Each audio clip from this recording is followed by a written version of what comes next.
161章冥王星上的外星飞船。安大哥，这么大的飞船，我们是不是要弄回火星去？王战望着庞大的舰体，两眼发亮，显然动了收编的心思，先探测整艘飞船的情况。安晨宇对主控电脑下达指令，随即看向王战，笑道：“你不会想把宇宙里的破烂都往火星搬吧？”他早看出这艘船的文明等级不高。王战脸一红，尴尬的笑笑，也知道自己有点冲动，明明还没搞清状况就想往回拖。飞船探索完毕，外壳为4级文明的材料合成技术，推进与能源系统为5级文明标准。飞船内精神力极度紊乱，无法确认是否仍有生命存在，但据紊乱程度推测，约有 72% 的概率仍存在精神类生物活动迹象。船上计算机系统拒绝连接，报告完毕。人工智能很快回传数据。安晨宇听完便微微蹙眉，仅仅一个5级文明的宇宙漂流族，怎么可能从9级文明的假明星团人那里偷出资料，甚至连大部分主能源都能盗走？这太不对劲，古怪的很。众人见他神情凝重，都安静下来。等他决定走进去看看，他想了想，决定直接查个明白。大家正准备去穿他新做的能量回流太空衣，却被他拦住，不用穿太空衣，直接进去。几人对视一眼，看了看各自身周隐约可见的能量防护罩，立刻心下有数，跟着他动身。安晨宇刚补充过能量，几乎吃掉了一个9级文明，不知储存了多久的主能源，虽说总量仍只有约 1%， 但也不至于再为能量不足而被迫沉睡。况且这里问题明显，普通太空衣派不上用场，不如用能量罩更稳妥。7人走出飞船，迎面便是刺骨的极寒景象，环境温度在零下200多度，仿佛连呼吸都会被冻住。刘亚薇等人把手探出防护罩试了试，冰冷一瞬刺入骨髓，以他们如今非人类的体质，也难以久撑收回手后。防护罩轻轻一闪，冻伤即刻复原，显然具备治疗功能。几人感叹这防护科技之先进。他们来到外星飞船的主门前，金属门严丝合缝，主控计算机拒绝连接，显然内部出了事。安晨宇站定几秒，飞船放下4台机器人，2台合力拉开厚重舱门，另2台伸出多臂，协议器谨慎推进，并实时回传参数。众人跟着入内，身后的机器人将舱门复位并原地警戒。舱内漆黑一片，伸手不见五指，几人本能地心生不安，各自开启通讯器的夜视功能。视野顿时清晰，一条通道延伸向内，尽头连着一处大厅，大厅空空荡荡，只剩几副空架子，不知曾放置何物。四周共有7条通向不同区域的走廊，每条宽约3米。走廊上方刻着符号般的文字，无人能辨识。大家不约而同看向安晨宇，他没有作声，只是环视四周，又抬头审视那些符号。忽然，右数第2条走廊上方的符号闪了一下光，他领着2台机器人径直进入，其他人紧随其后。沿路墙面皆是整块如钢板的材质，每块板上密密刻满了类似文字的符号。行进片刻，一扇大门在顶端光纹一闪后自动开启。入内并未见传统意义的计算机，而是一个巨大圆形玻璃罩，直径目测超过50米，乌黑如墨，看不见内部。众人绕行片刻便停下，这东西太大，想完全绕一圈，怕是要走上好一会儿。这是什么地方？怎么就一个黑漆漆的大罩子？也没见到计算机，真奇怪。罗浩天发出疑问，罗蒙更是好奇，上前触摸那圆罩，咦，居然有温度，这不是玻璃。其余几人也伸手试探，却有温感，而且不低，却感受不到热量扩散。要不要去找他们的主控计算机？苏悠然提醒郑氏。不用了，这就是他们的主控计算机。安晨宇负手而立，盯着黑色大罩，淡淡说道：“啊，这玩意儿是计算机。”众人皆惊，刘亚薇将信将疑，敲了敲罩壁，无回音，上下打量也看不见键盘、鼠标、屏幕与按键，难道是思维计算机？162章对话外星人。几人同时想到思维计算机的可能，尝试沟通半天却毫无反应，只得作罢。晨宇哥，这玩意儿怎么用？苏悠然越摸越起劲，像发现了新玩具。这是需要特殊精神力驱动的计算机系统，等级还不高，只相当于5级文明。宇宙里以精神力为核心的文明不少，你们地球道家所谓的修炼，与他们有些异曲同工之处。话音落下，安晨宇额前跃出一枚蛋白小圆球，微光闪烁，径直飞向黑色大罩，随即无声融入其内。2秒后，罩内缓缓亮起细丝般的白光，先是一根、2根，继而成百上千，如星网交织，密不可数，耀眼却不刺目。若是他们旧日的凡人体魄，怕是难以直视。此刻，他们能清晰看见那些光丝快速联动闪烁。安晨宇正在检索以精神力构成的计算机资料，忽然，一道红光在罩内闪过，安晨宇眉头微皱，接收了一条讯息，请尽快把他放出来。他快撑不住了，他沉吟1秒，下达指令，放他出来。刘亚薇等人正盯着这台罩子计算机，就见罩壁似乎鼓起一个大包，迅速鼓胀，继而向背挤出一个直径约1米的透明球体。球体落地后飞速融化，露出其中蜷缩的生命体，形貌近似人类，高约1.4米，有双手，每手8指，双足各6指，四肢较人类更为纤细，通体青色，无发无耳，背对众人显得有几分瘆人。约5秒后，那外星生物缓缓漂浮离地，身躯舒展，转过身来，众人被他的相貌惊了一下。他有3只眼，眼眶、眼珠、眼球皆呈圆形，且眼球为内外2层，大眼珠内还套着一枚小眼珠，鼻子同样呈圆形，嘴不大，向下微弯，面部纯青，近似幽冥般的冷色。生物侧头打量众人几秒，又转而盯向安晨宇。这时，安晨宇额前再次飘出一枚小白球，飞入大罩。外星生物静静旁观，片刻后开口说话，而且用的是他们听得懂的语言。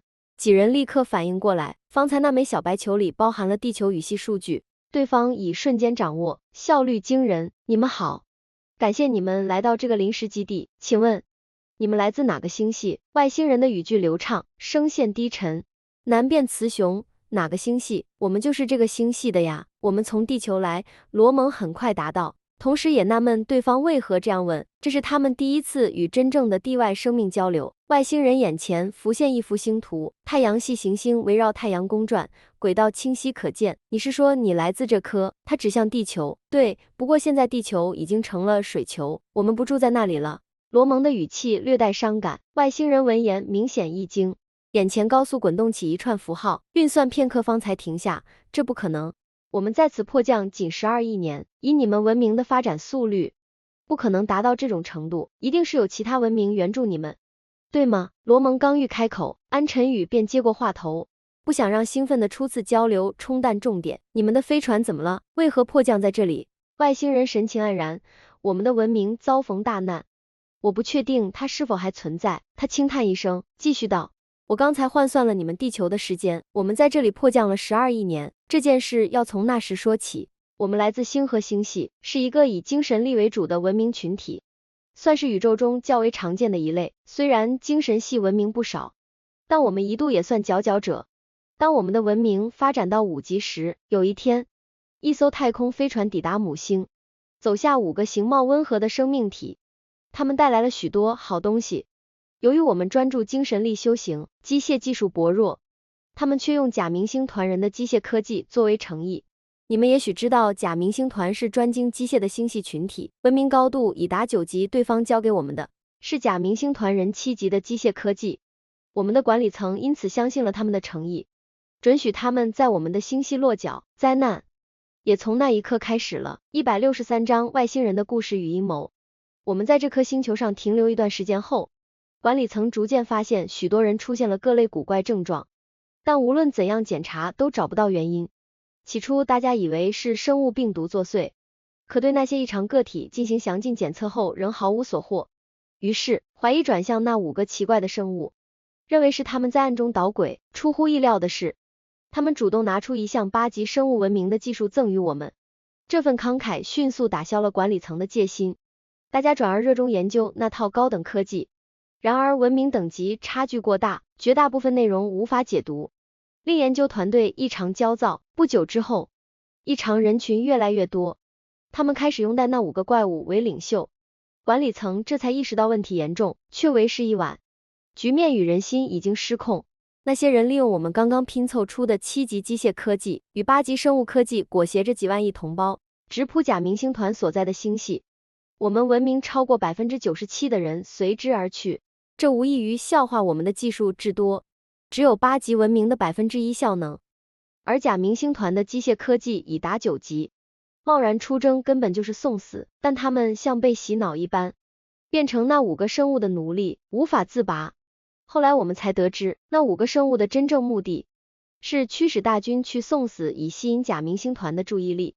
他们自己则不知用了什么手段，竟然用压缩空间技术偷走了假明星团的主能源。得知此事后，我们决定孤注一掷，带上主精神力系统，也就是这台精神力计算机以及残余幸存者，乘坐这艘中型宇宙飞船，去劫夺他们刚刚到手的主能源。运气使然，我们真的成功夺回能量，并立即驾驶飞船离开。因为主能源被盗，假明星团的防御系统崩溃，他们的星系血流成河，我方与彼方在各处厮杀，尸体遍布群星。我们在悲痛中离开，不仅离开了那里，也离开了原本的星系，四处寻找可以重建家园的地方。还没等找到合适的星系，飞船上再次出事，先是个别人精神异常，随后人数激增，像是某种可传播的疾病。我们意识到麻烦大了，立刻在这颗星球迫降，并把夺来的主能源搬到其卫星，建立了网络式攻防卫星系统，然后全力查找病因。经过反复检测，终于定位到一种精神病毒，它能吸收电磁能，自行增值，一旦侵入生物大脑，就会在脑内搭建第2套思维系统，逐步形成另一重人格。只要打开思维连接区域，这种病毒便会在群体中高速蔓延，感染越多，生长越快，最终病毒会把被感染者的思维进行联网，由一个核心思维控制无数寄生体，并共享所有寄生体的大脑信息。当我们弄清原理时，族人已大多被感染。我们从未见过这种精神病毒，不知如何治疗，走投无路之下，只能先将感染者清除，可感染仍在继续，我们根本找不到源头。同时，这些被感染的人开始用通讯器对外发送信息，很可能是在召唤同伴来取回被我们夺走的主能源。迫不得已，我们摧毁了所有通讯器，坚决不让其得逞，并继续清除新增感染者。随着时间推移，幸存者愈来愈少，最后只剩我一人。我不确定自己是否也被感染，便把主精神力计算机接入卫星上的主能源系统，将自身封存于计算机之中。只要主能源还在，我就不会死亡，总有一天会等到更高文明前来救援。然而，就在刚才，我突然发现卫星上的主能源全部消失，随后我们的主精神力计算机被重新唤醒，于是我发出了求救讯号。须知那些能量足以支撑整座卫星和我们的飞船运作数亿个宇宙年，若能量团被引爆，至少可将整个星系化为齑粉。你们到底是如何让如此庞大的能量凭空消失的？外星人讲完他们文明的灾难，又抛出这个关键问题。能量当然被安晨宇吸收了，但他不会明说。刘亚威等6人听得出神，虽不算长，但故事冲击极大。他们的文明已达5级，却在阴谋与病毒下毁于一旦，令人唏嘘。随之而来的是挥之不去的担忧，这种精神病毒是否仍然存在，会不会传染给他们这些刚达1级文明的人类？安晨宇笑着看向那名外星人，看来你也知道自己被感染了吧？若没被感染，你早就自尽了，对吗？外星人神情一变，狰狞道，你对我们的东西很了解，你们到底是什么文明？我的寄生思维波段为什么会被完全弹回去？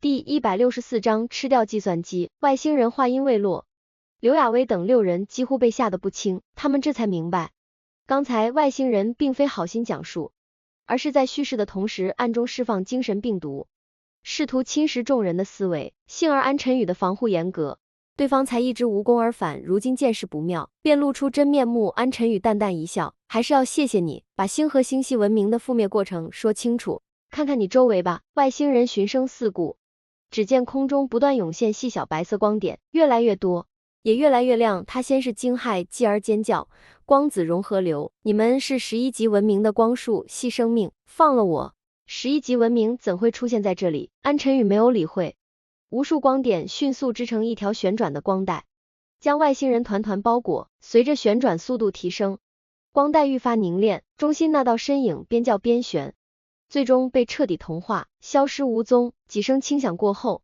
光带也随之变淡散尽，仿佛什么都没发生过。见外星人与病毒一并被抹除，众人齐齐松了口气。他们很清楚，若非安晨宇的屏障，他们恐怕早已中招。刘亚威仍不放心，追问道：“晨宇哥，病毒是不是已经完全清除？”安晨宇点头，目前是清干净了，不过不排除他们还有其他隐藏手段。总之，离开这里最稳妥。王战望着眼前巨大、透明穹照下的精神力计算机，眼神炽热。这台计算机能搬走吗？其他人也露出同样的渴望。安晨宇笑道：“搬不走。”刘雅薇惋惜不已。安晨宇接着说：“不过它挺好吃的，要不要尝尝？”苏悠然皱鼻子：“吃这玩意儿不把牙崩了？我可不吃玻璃。”众人一边敲照壁一边摇头。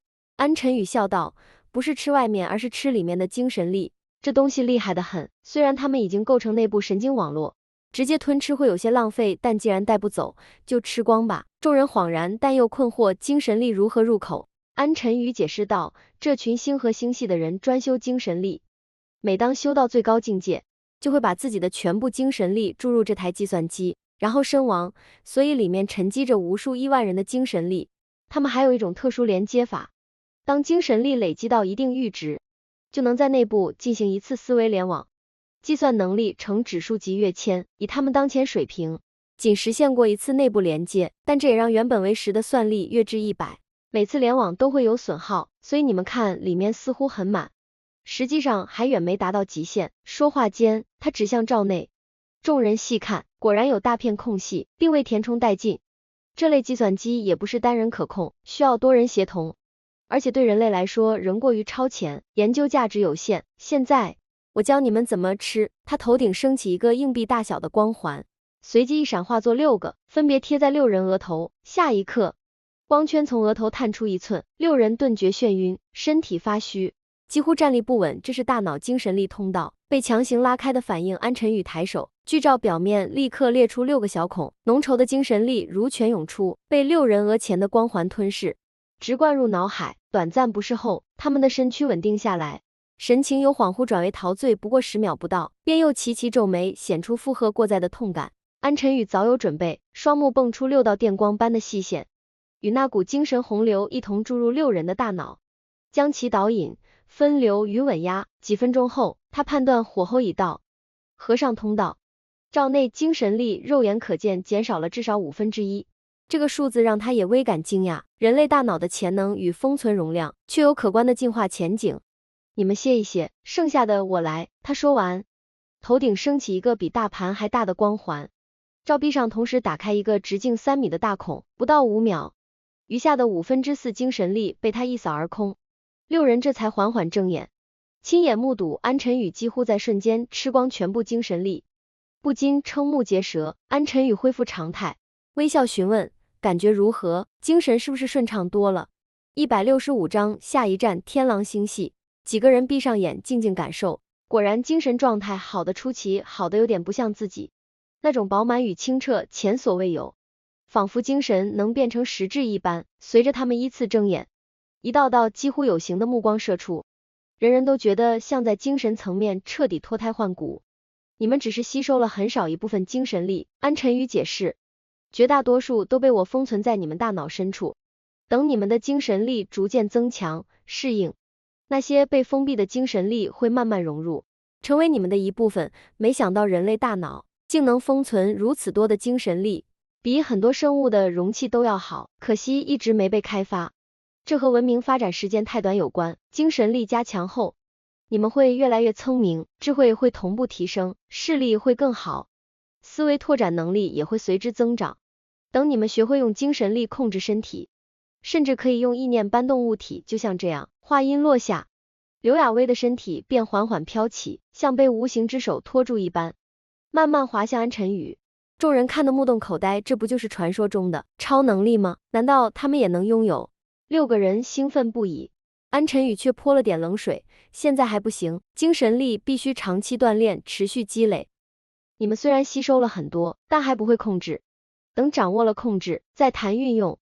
大家都明白不可能一夜成超人，但希望陡然变得触手可及，只要肯练，就有机会。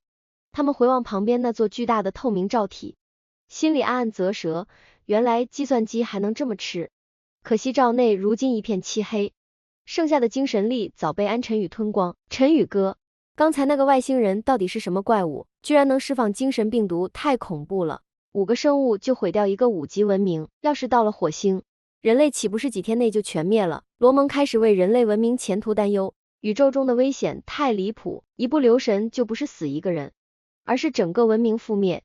他们既然知道光束系的光子融合流，就绝不好惹。安晨宇道，我也没见过，但保守估计文明等级至少8级，若发展快，时间长，恐怕已经接近10级，甚至可能已达10级。不过对我来说，他们的武器无效，至于人类，在未达4级文明之前，他们一般不会上门。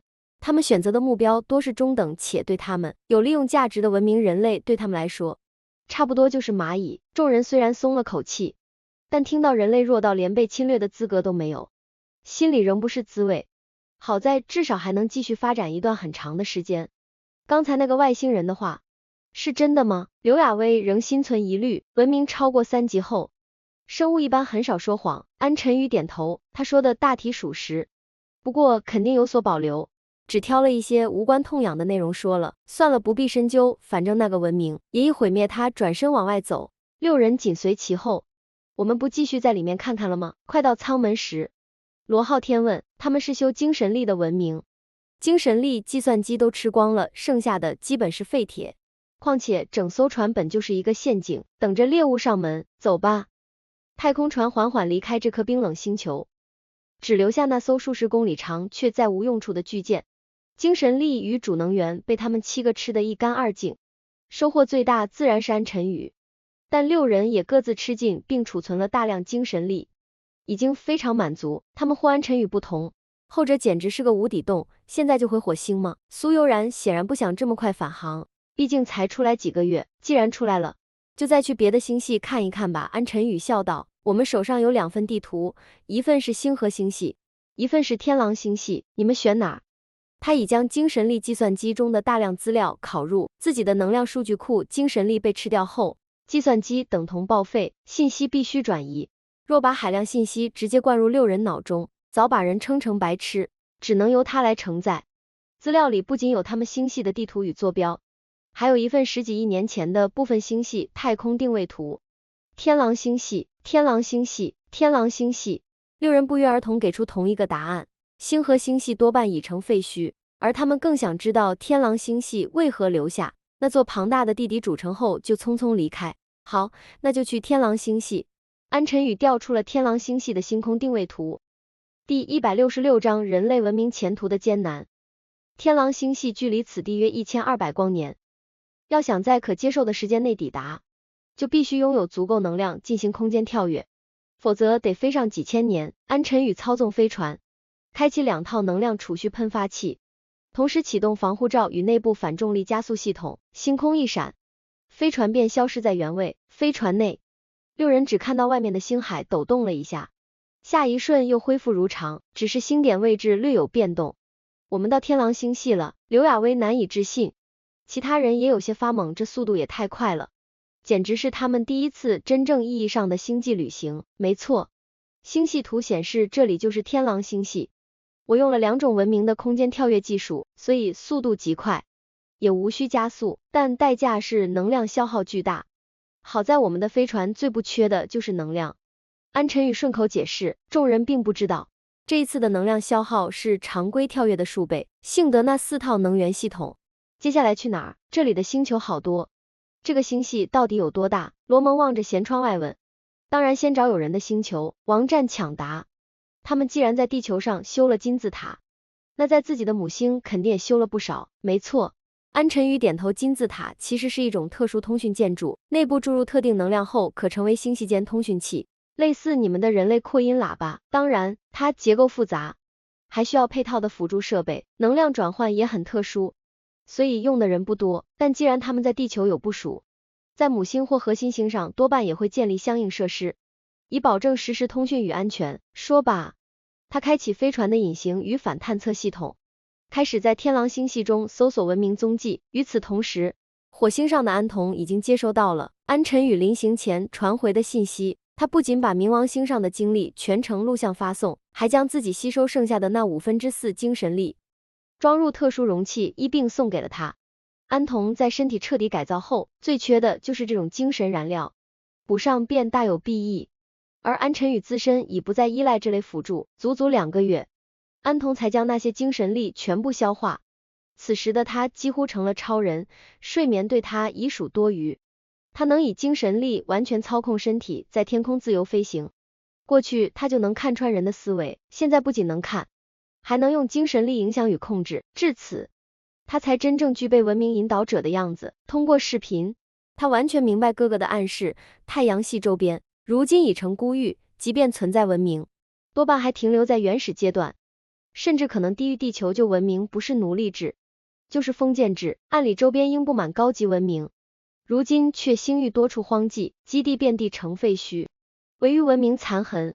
唯一合理的解释是，他们极可能被9级甚至10级的邪恶高等文明或侵占式高等文明横扫毁灭，于是才出现到处是原始文明，到处是废弃基地的局面。参照地球远古资料记载，遭毁灭的多为4级及以上文明，由此推测，人类在短期内并非主要目标，但这不等于安全，越早建立预警与防御越好。于是安童的担子骤然加重，既要引导人类的整体进程，又要为将来可能到来的侵略与战争做准备。他把情况与严重性向10几位将军逐一说明，将军们虽忧虑，但也稍觉安心。人类刚迈入1级文明，距离4级、5级尚远，那些是或许是几百上千年后的课题，眼下当务之急是把脚下的路走稳。人无远虑，必有近忧。如今他们既有远虑，也有近忧，背负着整个人类文明进化的重任，这份奉献本身令人敬佩。也正是在持续的全局思考与自我修正中，他们的思维进化最快，越发接近更高文明所需的心智门槛。这种无私与自律，恰是冲击更高等级文明的底气与保证。火星社会渐趋安稳，内部问题也随之显形。某些国家的政客开始鼓噪中国人强权，要求权力平等，不应由中国团队一手把控。美国、英国、日本等数十国的政客团体形成联盟，专门就此发声。权力在任何时代都容易被低等层面的聪明追逐，有些人在行将就木时需要你的拯救，而一旦恢复元气，便忘了恩义。这正是伪文明生物最可怕的劣根性之一。像东郭先生与狼不会因被救而不咬人。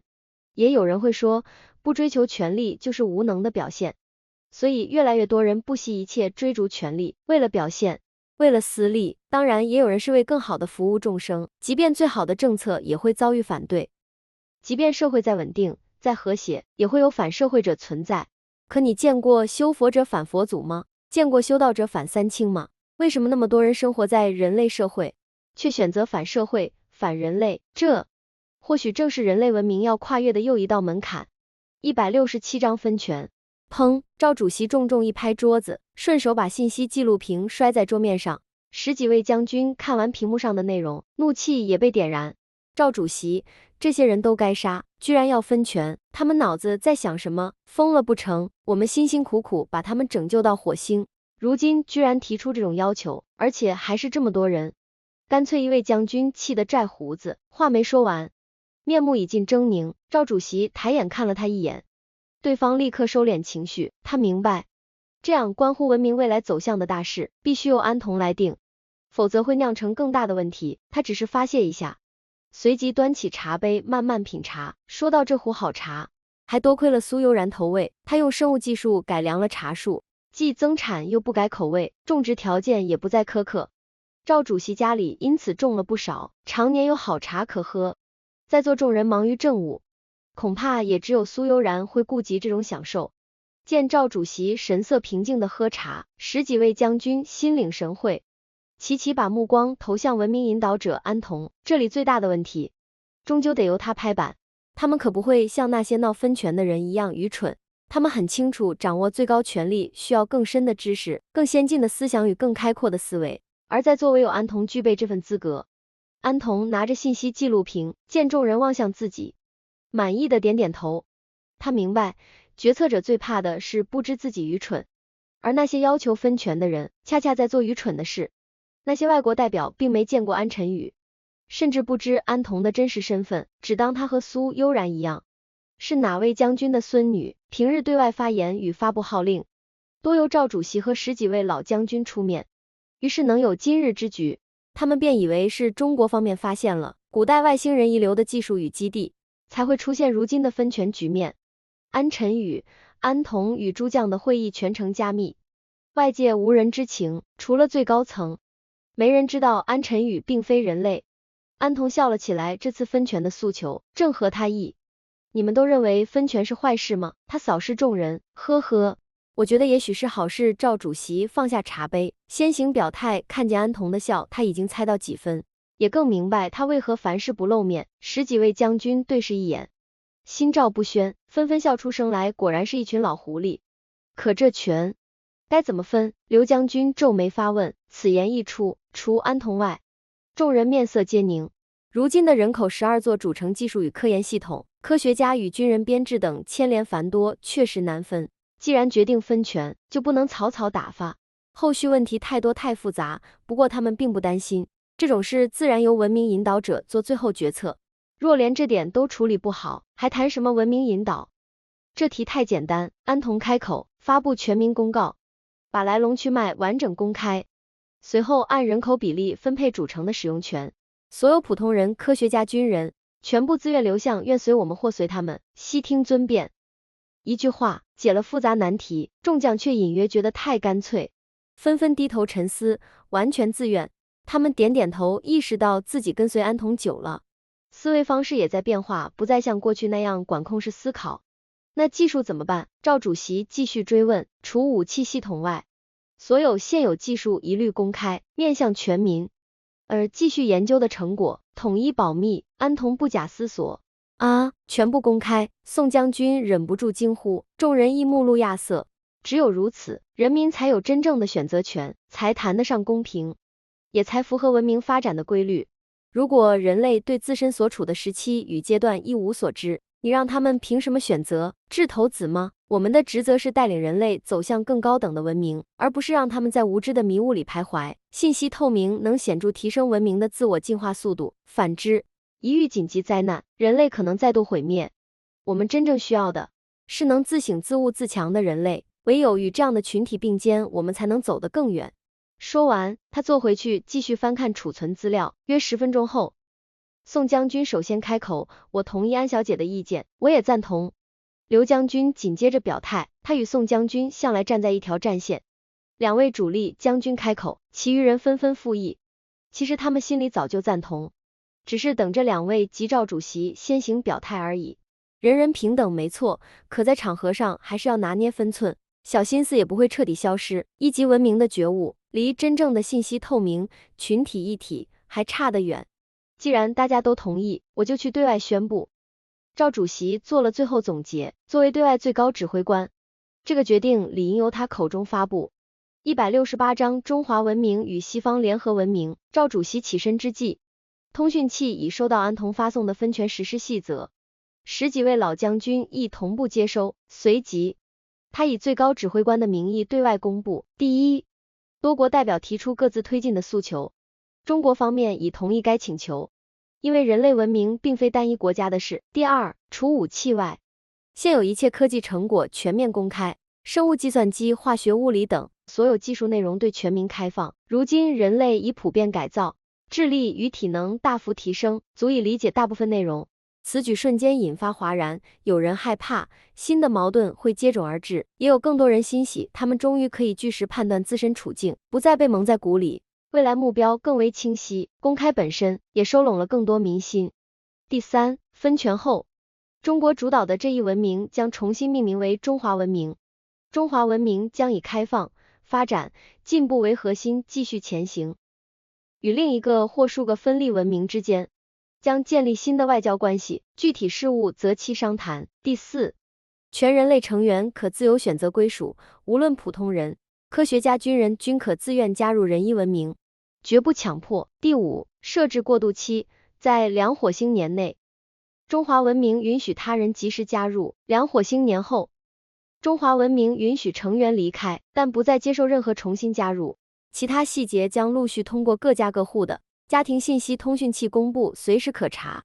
也有多条热线解答疑问。至于分权的具体时间，将在数日后发布。消息一出，中华文明高层立即把要求分权的领头人聚到一起，启动谈判。对方原以为中华文明会迟疑拖延，没想到回应竟如此迅速而彻底，一时半信半疑，以为其中另有阴谋。然而在一系列公平谈判后，他们并未发现任何坑，这让他们又喜又惧，喜的是继续统治的机会重燃，忧的是这场分权会不会有看不见的后手。但坛都开了，也只得硬着头皮走下去。10天讨论后，分权的主轴基本敲定，中华文明按既定框架延续，个体选择归属由全民投票决定。麻烦在于其他国家之间如何处理彼此关系、主城分配等务实问题。中华文明本体不拆分，整体保留，按人口占比获取应得主城。随后，全人类开启投票，选择跟随哪一方。彼时形成2个阵营，以中国为首的中华文明，以及以美国、英国、日本等为首的西方联合文明。西方阵营内部再分若干小文明，民众需先选大方向，跟随中华或跟随西联。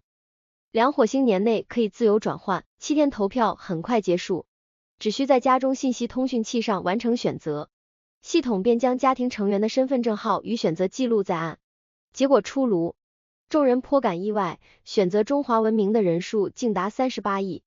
原来13亿中国人几乎全数选择中华文明，当然也有数千万投向西方联合文明，而其余25亿的归属更令人惊讶。似乎很多人想通了些什么。与此同时，选择西方联合文明的也不少，达29亿。且这只是初选，后面还有2年的缓冲期，最终走向尚难预料。接着是主城分配，中华文明人数更多，获得7座主城，西方联合文明人数较少，或5座主城。全球再次进入迁徙期，各自搬往所选文明辖区，也有人原地不动，因为本就身处目标辖区。迁徙虽大规模，却已不再焦灼，大家按部就班推进。在一个新的纪念日，火星历第3年10月1日，中华文明正式宣布成立，这一天被设定为文明节日。与之相对，西方联合文明也宣布独立，并同步公布各自的社会分工、法律发展方向、教育结构等制度。涉及2大文明最大的差异在法律，中华文明的法度最为严厉，无监狱，仅设看守所，凡连续3次故意犯罪作案者，将被直接处决。中华文明不允许此类人存续，必须坚决杜绝，绝不手软。西方联合文明则相反，法律不设死刑，并自称将发展为最高级的文明形态。2套法律公布后，人口流向开始变化，中华文明人口逐步减少，西方联合文明人口迅速增加。西方阵营因此欢欣鼓舞，自信用不了多久，便能按人口占比再申请到1座主城。169张漂浮的金字塔，这些都算什么？太空垃圾场吗？飞船越深入天狼星系，视野中残骸越多，无数被击毁的飞船，大的小的，长的短的，在星海里漂浮不尽。原来天狼星系也遭了不测，怪不得金字塔几千年没动静。刘亚薇望着舷窗外，低声叹道：这里起码有上百万艘飞船吧，真不知道这个星系还有没有活人。众人沉默，皆怀疑天狼星系已化作死亡之域。安晨宇一言不发，面无表情地用计算机扫描整系数据。这种惨状对他而言太过熟悉，早已麻木。不久，飞船在一颗行星前停下，这颗行星比地球大出4倍有余，色调以绿色和黄色为主，似乎是雨林与荒地的拼接。进入大气层后才看清，那片黄色并非沙漠，只是一种偏黄的土壤。真正让他们吃惊的是，这里的金字塔不在地面，而是悬空天空中只有6座金属质地的标准金字塔，离地约10米，整齐排布成某种特殊形状。金字塔全封闭，无门无窗，静静悬停，四周安静异常，不见任何生物踪影。不远处是一片诡异的雨林，植被高大挺拔，形态怪异，延伸至天边，却看不见一只鸟。飞船降落地面后，安晨宇让6人穿好装备，再分别发给每人一个形象幻化，一个带能量接收器的圆形头盔，它能根据对方的视觉神经系统模拟对应外形。人看到人形大象，看到大象同类，看到永远是同类。踏出舱门，众人立即感到不适，这颗星球的重力约为地球的6倍，空气稀薄如高原，天上一轮炽烈的太阳与3颗明月同现，热风呼啸不止，气温至少40度开外，4、5级大风持续不断。虽说6人早已非人类，这等环境伤不到他们，却仍难以适应，于是纷纷开启个人防护罩。风太大，他们统一打开思维联络器，改用思维沟通。晨宇哥，我们去哪儿？苏悠然一边用思维沟通，一边警惕地打量四周。先去金字塔看看，这个星球上有不少生物，你们小心。安晨宇的思维波在众人脑海中响起，几人心头一紧，既有生物，为何目力所及却什么都没有？他们一边警戒，一边随安晨宇向6座悬浮金字塔靠近。临近金字塔时，6人停在外缘，唯有安晨宇继续前行。大家心里直嘀咕，别走到正下方啊，万一金字塔掉下来，几万吨的块头，谁受得了？打开反引力装置，用思维控制身体，我们上去看看。安晨宇的思维命令同步传来，他率先升空，苏悠然紧随其后，身形有些摇晃，罗蒙再起，随后其他人也陆续升起，初始更像飘而非飞，速度极慢，还在空中东倒西歪，仿佛随时会摔下去。片刻后，他们掌握门道，反引力装置提供悬浮，强化的精神力负责修正与位移，若把先前吞入的精神力彻底融合，甚至无需反引力也能飞行，但此刻尚做不到。6人一边绕着金字塔飘逸观察，一边记录细节。安晨宇则在塔底查找铭文或标志，可找了许久，既无文字、图案，也无符号，更没发现入口。他已大致判断，这类金字塔不仅是通讯节点，还是可移动的储物室或信息处理中心。他可以强行开启，但没有立刻这么做，他对这颗星球的生物更感兴趣。生物探测器早就标示出大量生命反应，只是这些生命要么藏在雨林深处，要么潜伏地下。这又是为什么？6人首次以自身之力飞行，即使借助装置仍兴奋不已。他们暗想，若换到地球，是不是能直接意念飞行？安晨宇正要让大家降落，天边的太阳已急速坠落，这种落日速度他们从未见过。紧接着，3轮明月亮度骤增，银白光辉洒满大地，几乎与阴天白昼无异。这样的夜还叫夜吗？骤然间，雨林深处爆发出震耳欲聋的嚎叫，像无数野兽齐声怒吼，声浪滚滚，正快速向这边逼近。第170章，无数恐怖的怪物。伴随那股惊天怒吼，6座金字塔竟缓缓向远离雨林的方向移动，速度虽慢，却在躲避众人面面相觑。这是什么意思？金字塔怕野兽？开启战衣的反光涂层与反光能量罩，靠拢金字塔。安晨宇的思维指令炽然响起，他率先登上其中一座金字塔的斜面，斜立其上。苏悠然等人依样效法，尽量贴近安晨宇，以求稳妥。眼下情况不明，不排除战斗爆发。几人齐齐望向雨林方向，手中武器已就绪，高温光束枪寒光毕露。王战更把高爆光子炸弹备在手边，这东西只有橘子大小，却能把方圆1公里化为尘埃。强光、短辐射、高温、高爆与急速燃烧叠加，对生命体是绝对克星。按装备参数，他们的战衣可承受其爆轰效应。别紧张，安晨宇略带笑意，就算他们真的过来，也未必看得到。我们6个年轻人虽历经大事，却从未真正置身大规模战场，难免生出惧意。更何况太空中那片残骸像无声的警告，这场战争究竟打了多少年？是否已经结束？无人知道。幸好他们也不是盲目恐慌。安晨宇曾说，只要不是特殊文明形态或文明等级不超过8级，他们的装备足以应对，哪怕原子弹在身边爆炸，战衣也无损。这个比喻让他们安心不少。当然，他们并不清楚宇宙里还有太多比原子弹可怕得多的东西。金字塔移动缓慢，雨林中的怪物却迅猛异常。很快，众人便看见了骇人的景象，无边无际的兽群潮水般涌出，3头犬形怪、无尾狮形怪、千足蜘蛛形怪，还有龙首牛身的庞然巨物，皆疯狂冲锋，前赴后继者难以计数，后方仍在源源不断涌出。若是普通人，怕是会被这股视觉与气势压垮当场。虽站在悬空的金字塔上，6人仍不由自主地揣测，万一失足坠下，岂不立刻被踩成肉泥？他们本能地查看了装备能量储备，幸好充足到可用数月，且随时可快速补充能量，即便明知暂无生命危险。目睹这等受潮，心底还是止不住发颤。晨宇哥，他们不会飞吧？刘亚薇紧紧抱住安晨宇的一条手臂，用思维发问。苏悠然早已抱住另一条，罗蒙和刘亚梦则护在身后，以备不测。安晨宇几乎被包围，王战与罗昊天无处可站，只得在旁祈祷。应该有会飞的。安晨宇仍镇定，但别怕，这些只是低等的原始植物型生物。他话音平静，众人却被眼前的气势逼得快要哭出来。这也配叫动物？罗蒙难以置信，那些怪物不止对外狂奔，还在相互撕咬，红、蓝、绿3色的血液四处飞溅，在他看来更像怪物而非动物，怎么还在往外冲？根本没有尽头。苏悠然下意识收紧了手臂。什么是植物型生物？罗蒙把问题抛了出来。他对科学一贯严谨，观察它们的饥饿程度、外观特征、进化痕迹与整体一致性，可以判断这些家伙的出生不过数小时。